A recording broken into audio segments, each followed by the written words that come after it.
안녕하십니까. 평생투자 파트너입니다.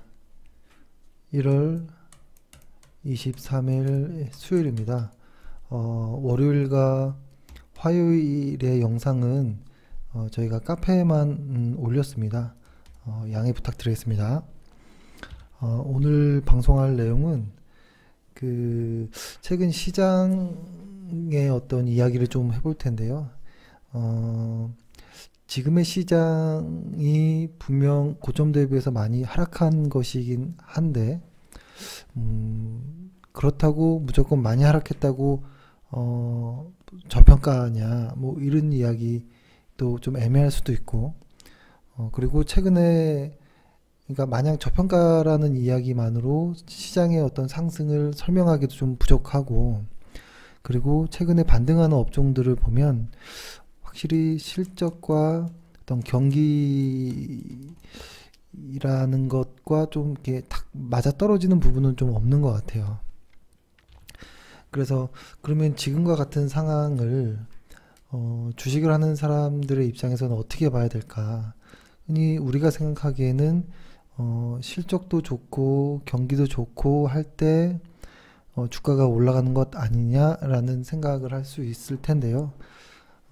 저도 그런 생각은 동의합니다만, 주가라는 것이 조금 선행하는 부분도 있기 때문에 항상 주가의 이 선행하는 부분과 경기가 선행하는 부분이 일치하지 않을 수도 있거든요. 예를 들어서 경기가 이렇게 움직인다라고 하면 주가는 이것보다 선행한다라고 이렇게 가정해보면 이런 구간이 존재하죠. 분명히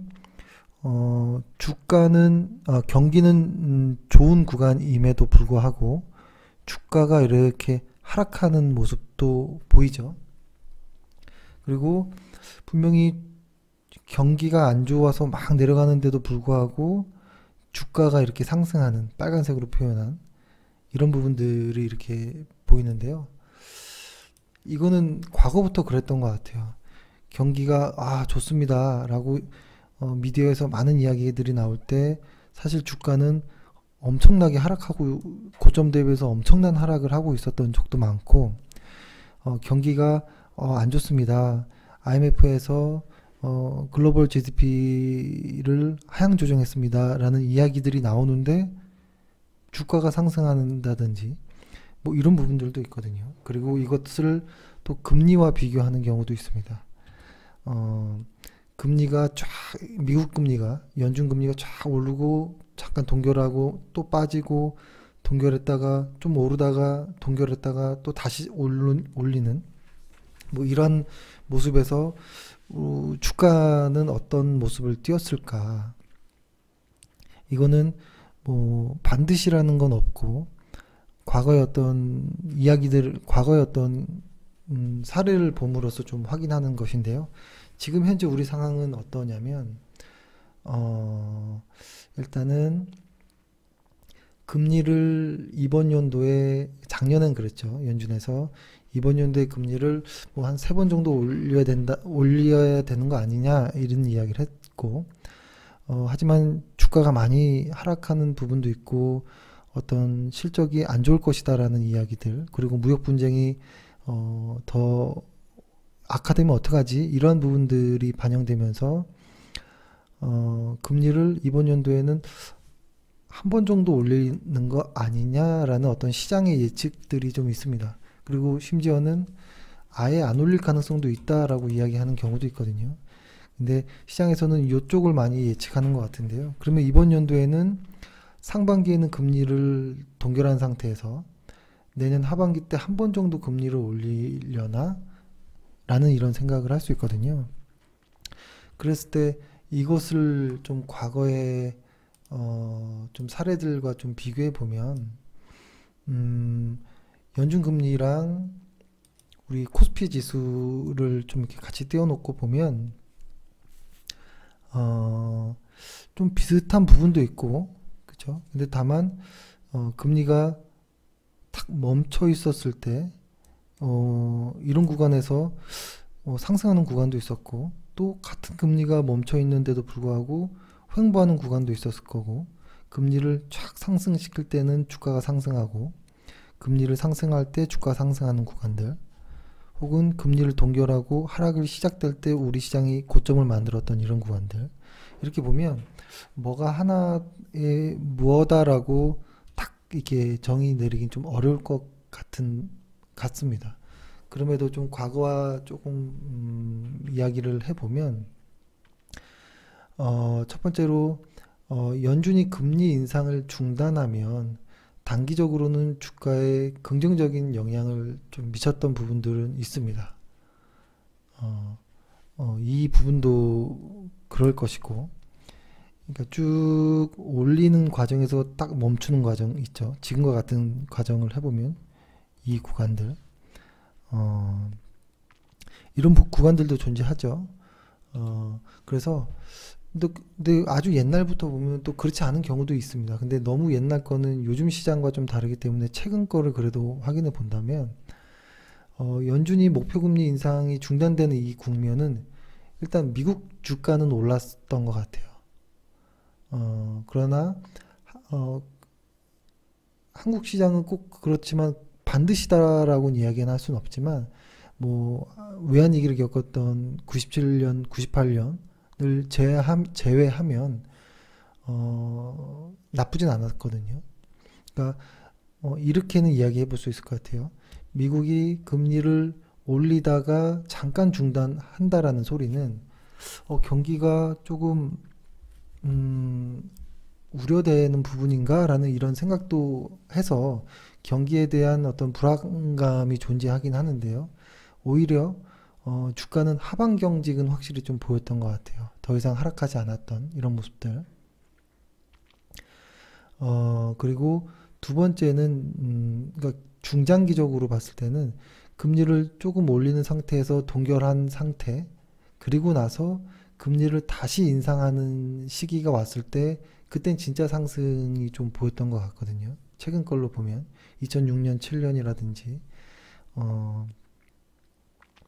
이때가 좀 그랬었던 부분이 있었고, 그러니까 그 말은 그럼에도 금리를 올릴 만큼 경기가 과열되지 않게 금리를 올려야 된다라는 것은, 즉 경기가 나쁘지 않다라는 그런 의미로도 받아들여지는 것 같긴 합니다. 근데 그러나 결국 그 뭐라고 할까요? 이건 다시 조금 이따가 설명을 하고, 아무튼 금리를 동결했다가 다시 올리는 구간에서는 주가가 조금 더 올랐다라는 것이 일단 하나 중요한 포인트고, 그런 구간들에서 그러니까 그런 구간이라고 하면 미국 연준이 금리 인상을 중단하거나 뭐 동결했었던 그런 구간에서는 어떤 종목들이 상승했었나라고 좀 보면, 실적과 어떤 경기보다는 멀티플 상승이 주가 상승 요인이었습니다. 그러니까 즉 PER들이 상승했거든요. PER들이. 그러니까 한국 시장도 2006년 혹은 2016년도에 PER 상승폭이 주가 상승폭보다 훨씬 컸습니다. 근데 사실 그 당시 때는 때는 우리 기업들이 변변한 어떤 실적은 좀 없었거든요. 2016년이나 2006년도도. 다만 PER 상승이 상당히 컸습니다. 시장 PER 상승들이. 그러니까 이것은 뭐다 딱 이렇게 설명하기는 어렵지만 과거에는 그랬다라는 것인데요. 그런데 그러니까 과거의 금리를 좀 보면 이랬던 것 같아요. 그러니까 미국의 금리가 인하를 하더라도 미국 경기가 이상 없는데 인하했을 때는 주가의 긍정적인 어떤 뭐 모멘텀이 만들어졌었거든요. 이런 것이죠. 지금 이게 세 가지로 볼 수 있어요. 지금 올해 금리를 동결하다가 한 번 정도 올리거나 아예 올리지 않거나, 혹은 혹시라도 내린다거나, 뭐 이런 정도로 볼 수 있는데, 이런 구간들은 좋았던 느낌이 있는데 이 세 번째는 조금 문제가 됐던 것 같아요. 뭐냐면 어, 미국 경기가 좋았는데 그 미국 외 어떤 외부 충격으로 인해서 금리를 내렸을 때는 이 상황에서부터는 시장이 분명히 상승했던 요인들이 좀 있었는데요. 경기가 안 좋아서 금리를 내리는 거는 그때부터는 주가들이 다 이제 좀 곤두박질 쳤던 것들이거든요. 그래서 우리가 뭐 금리를 어떻게 될 것이다 뭐 이렇게 말하기는 어렵지만 일단은 한동안은 금리가 이렇게 동결되고 그러니까 상반기에는 2019년 상반기에는 금리가 동결되는 것까지는 좀 보이는 것 같아요. 하지만 하반기에는 한 번 더 동결할지 상승할지 하락할지 아직은 알 수 없지만 일단 상반기는 동결이다라는 것. 그 말은 시장 하방이 조금 만들어지는 것이 아니냐라는 생각이 듭니다. 그래서 시장이 뭐 일단 우리 시장이나 뭐 글로벌 시장 역시도 하방은 조금 만들어지는 것 같은 생각이 드는데 그러면 상방이 열려 있느냐라고 보면 꼭 그렇지만은 않은 것 같아요. 아직까지는. 근데 이것들은 확실히 좀 지표들이 변화되는 것들, 그러니까 적어도 OECD 선행지수가 바닥을 찍는 모습 정도가 나와줘야 상방이 열렸다라고 표현할 수 있을 것 같고요. 지금은 하방 정도만 조금 경직되어 있는 거 아니냐. 더 이상 빠지기가 조금 빠지기에는 너무 많이 하락한 것 아니냐라는 정도로 저는 일단 느껴집니다. 그래서 경기가 일단은 우리가 주목해야 될 거는 미국의 금리 인상이 중단되거나 동결되는 이런 시점에서는 아까 말씀드렸던 것처럼 어떤 경기의 어떤 뭐 지표들이나 기업의 실적과 무관하게 PER이 상승했던 이 국면이 나왔거든요. 그래서 뭐 신흥국의 어떤 경기 상황에 따라 다르겠지만 요런 상황이 왔을 때 보통 달러 강세 국면도 조금 주춤해질 수 있거든요. 만약에 그런 조합들이 좀 맞아 떨어지면 최근에 위안화가 이렇게 좀 많이 이렇게 추세가 확실히 변하는 모습을 좀 보면 달러 강세가 조금 완화될 가능성도 있지 않을까라는 생각. 그렇게 됐을 때는 신흥국 주가와 PBR이 낮아져 있는 섹터 종목에서의 어떤 조금 기회가 나오지 않을까라는 생각.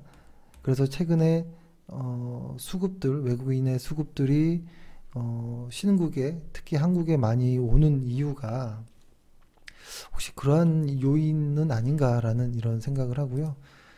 얼마 전 오전 시황에서 한번 말씀드렸던 것처럼 최근에 반등하는 종목들이 실적을 기반한 종목들은 아니었던 것 같아요. 그래서 언제든 하락해도 원망하기도 어려울 정도의 모습이거든요. 그러니까 최근에 반등하는 쪽이 보면 IT, 반도체, 뭐 디스플레이, 혹은 뭐 철강, 화학, 경기, 경기 소비재 요런 쪽이에요. 이 보면 그러니까 전기전자 쪽이라고 보면 될 것 같아요. 전기전자, 시크리컬한 쪽이겠죠. 뭐 화학과 철강, 혹은 자동차까지도. 이쪽이 실적과 어떤 경기와 무관하게 최근에 반등하는 것을 혹시 그러한 이유들로 인해서 설명이 되어지는 것은 아닌가.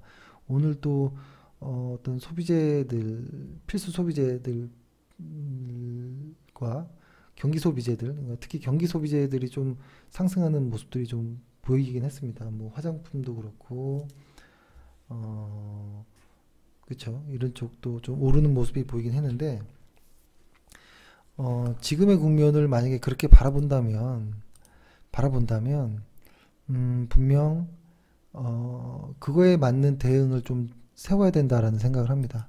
그래서 최근에 뭐, SK 하이닉스 같은 경우가 사실 PER이 3배까지가 내려와 있는 상황이죠. 사실 PER을 어떻게 바라보느냐에 따라서 PER을 다르게 표현할 수도 있는 부분이 있지만 이번 연도에는 PER을 포워드로 한 4배까지도 이렇게 보긴 하는데요. 사실 PER이 3, 4배라는 것은 흔하지 않은 수치잖아요. 근데 이것을 PBR과 같이 봐야 되는 부분도 있기 때문에 PER만 보고서는 이야기는 할 수 없죠. 뭐 이런 것이죠. 시가총액이라고 하는 것은 하는 것을 자본과 비교할 수도 있고 어떤 순이익과 비교해 볼 수도 있는 것이죠.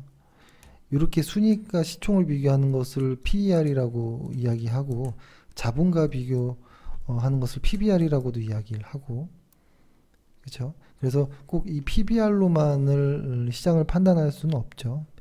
PBR도 확인해 봐야 되는 부분이 있는 것이죠. 그리고 이것들이 잘 미래의 것을 이야기해 보려면 당연히 여기에서 어떤 성장 지표도 ROE라는 성장 지표도 같이 확인해야 되는 부분도 있겠지만 이 이야기를 하는 것은 아니고 일단 지금의 상승은 우리가 가치 투자라는 입장에서 보면 조금 잘 납득하기 좀 어려운 구간일 수도 있습니다. 그래서 최근에 반등하는 업종들의 어떤 그 PER이라든지 EPS로서 좀 적정 주가를 좀 계산해 보니 거의 근접해 있어요. 그러니까 현재 이게 주가가 하락하다가 주가가 이렇게 반등했는데 이것의 적정 주가는 요 언저리였던 것 같아요. 거의 비슷해요. 거의 비슷하거나 그러니까 뭐 할증이나 할인의 어떤 요소가 있다면 할증되어 있다면 뭐 매수도 한번 해보겠지만 이 현재 주가보다 조금만 상승되어 있으면 올라가기 버거운 모습도 좀 보이거든요. 그렇기 때문에 최근에 지금 시장의 어떤 낙폭과대주의 상승들, 특히 PER이 아주 낮아져 있던 그러니까 절대적인 것은 아니고 시장이 고점 대비해서 훅 빠지다 보니까 그렇죠. PBR이 낮아진 것은 이익과 시가총액을 비교했을 때 PER이 낮아지려면 이익은 그렇게 많이 변하지 않았는데 시가총액이 갑자기 확 낮아졌기 때문에 PER이 낮아진 이런 종목들이 있거든요. 그런 종목들이 뭐 하이닉스나 뭐 삼성전자도 되겠죠. 포함이 되겠죠. 이런 종목들이 이렇게 상승하는 요인들이 아까 말씀드렸던 과거의 사례와 좀 비슷한 모습을 좀 갖는 것 같다라는 생각을 하고요. 그러면 최근에 제약바이오들은 오늘도 역시 제약바이오들이 좋지 않은 모습을 확실히 좀 보였거든요. 이것은 그렇게 따지면 제약바이오의 PER은 100배가 넘는 곳도 많고 대부분 고퍼주들이 많죠. 그래서 이런 제약바이오 쪽, 이 퍼가 높은 쪽들은 오히려 지금 주가가 하락하고 PER이 낮았던 저퍼주들은 주가가 상승하는 이런 모습이지 않을까라는 생각도 합니다. 근데 이런 모습들은 시장이 아직까지는 하락하고 있는 베어마켓 중에 일어나는 일시적 랠리이기 때문에 이러한 조합들이 만들어지는 것이고요. 만약에 시장이 진짜로 강세장으로 이렇게 간다면 그때는 PER도 의미가 없어지고 저펀이 고펀이 의미가 없어지고요. 오로지 성장하는 기업, EPS가 꾸준히 상승하는 기업, ROE가 증가하는 기업들, 매출이 많이 증가하는 기업들, 이런 기업들이 상승할 거라 봅니다. 그래서 지금의 단계는 이게 이런 채널선을 잘 긋진 않지만 지금은 이런 채널선의 이 상단에 도달한 쪽이 많습니다. 지수도 그렇고 한번 볼까요? 다우산업도 그렇고 뭐 코스피도 그렇고 지금은 어떤 이런 아직 채널의 상단을 극복하고 추세가 반전되는 모습으로는 아직은 보이지 않아요. 그 말은 하락하고 있던 그러니까 예를 들어서 어떠한 일정 구간에 으로 이렇게 하락하고 있던 놈이 요 정도 반등했는데 이것이 진짜 상승하려면 누구나 쳐다보고 있는 이 하락 추세선을 이탈해서 이렇게 올라가야 되는 모습이 보이거든요. 그리고 이 전저점도 깨지 말아야 할 것이고, 뭐 기술적인 이야기겠지만 보통 이런 식으로 추세가 만들어지니까요. 지금은 이제 요 정도 온 것이 아니냐라고 보여지는 겁니다. 그래서 이 구간에서의 지금 조정을 어떻게 봐야 되는지에 대한 고민들이 많습니다. 고민들이 많은데요. 미국 시장 같은 경우에는 어떠한 확실한 어떤 시장의 시장 참여자들의 강력한 신뢰를 통한 반등이라기보다는 많이 하락했던 종목의 이런 V자 반등이기 때문에 이 V자 반등은 조금 예민합니다. 그래서 올라갈 때도 아주 강하게 올라갈 때도 있고 빠질 때도 아주 무섭게 빠질 때가 있거든요. 그렇지만 우리 신흥국인 우리 그 한국 시장은 시장에서의 어떠한 그 수급이라든지 이런 모습에서 좀 확인되어지는 모습이 좀 보였습니다. 그래서 미국 시장은 저는 좀 조정을 어느 정도는 조금 예상해야 되지 않을까라는 생각을 하고요. 우리 시장은 미국 시장의 영향을 반드시 받겠지만, 분명히 받겠지만 분산의 개수를 좀 충분히 확인하면서 분산의 개수가 그렇게 많지 않다면 조금 겁을 덜 먹어도 되지 않을까라는 일단 생각은 해봅니다. 현재까지는 어떤 분산의 모습들이 그렇게 많이 나온 것 같진 않아서 분명히 조정은 보일 거라고 생각합니다. 주간 차트에서 보면 이 전고점에 대한 어떤 테스트 과정은 필요하거든요. 그렇기 때문에 조금 그러니까 조심이라기보다는 조금 경계하면서, 그러니까 마냥 시장이 바닥을 잡아서 무조건 틀고 나갈 거야라는 이런 막연함보다도 내가 지금 비록 주식을 한 비중을 5, 60% 정도 매수했지만, 그쵸? 저희가 지금 한 60% 정도 매수했나요? 60 몇 프로 정도 주식을 매수했지만 시장의 분산이 많아져서 매수세보다는 매도세의 환경이 더 많아지고 시장이 약세로 전환될 어떤 상황이 만들어지면 아무리 좋은 종목이라도 이런 첫 상승에서는 물량을 반드시 조절하는 이런 과정이 필요하다라는 생각을 합니다. 그래서 일단 그 물량 조절을 하기에는 분산 개수가 좀 적기 때문에 조금 더 지켜보겠긴 하겠지만 이런 것들 모두 제가 지금 말씀드린 거 모두 다 소설입니다. 소설이기 때문에 미국 시장과 우리 시장, 그리고 중국의 어떤 뭐 부양 정책들, 뭐 이런 것들, 그리고 최근에 시장이 반등하는 것들에 대한 것들이 뭐 중국의 어떤 부양 정책들, 그리고 어떤 금리의 장단기 금리 차가 역전되는 것이 잠깐 딱 조금 다시 벌어지는 것들, 그리고 무역 분쟁이 혹시 조금 완화될 수도 있는 것인가, 뭐 이런 요인들, 그리고 금리라는 것이 조금 동결될 수도 있다는 이런 것들 때문에 시장이 하락이 멈추고 일시적인 아직까지는 베어랠리 같은 상승이 나오는 것이지만, 이것을 상승이 열리려면 어떤 무언가가 더 하나 필요하다라는 생각을 합니다. 플러스 알파. 근데 이 플러스 알파는 뭐 여러 가지가 있을 수 있겠는데요. 시장에서 가장 선호하는 것은 지금 연준의 대차자들보를 축소하는 부분을 조금 둔화시키는 것, 이런 부분을 시장에서 이야기를 하는 것 같은데요. 그건 좀 지나봐야지 알 이야기이고 좀 아직 멀었다라는 생각이 합니다. 그래서 일단은 이 알파가 무엇인지에 대해서는 아직은 시장에서 알기는 어렵고 조금 더 시장을 봐야 될 거라는 이런 좀 생각을 합니다. 예. 제 방송에 목소리가 너무 힘이 없어서 방송을 보는데 너무 졸리다라고 이야기하시는 분들이 있거든요. 근데 제가 이것을 사실 좀 극복해 보려고 이거를 뭐 조금 톤을 높여볼까 뭐 이렇게 했는데, 사실 이게 태어나길 천성적으로 좀 이런 말투다 보니 이게 잘 안 맡겨집니다. 그래서 예전 저희 회원분이 하는 말씀이, 속도 동영상에 보면 뭐 1.2배속, 1.25배속, 1.5배속으로 속도를 올릴 수 있거든요. 유튜브에 보면 속도를 높여서 들으시면 조금 더 괜찮다라고 하더라고요.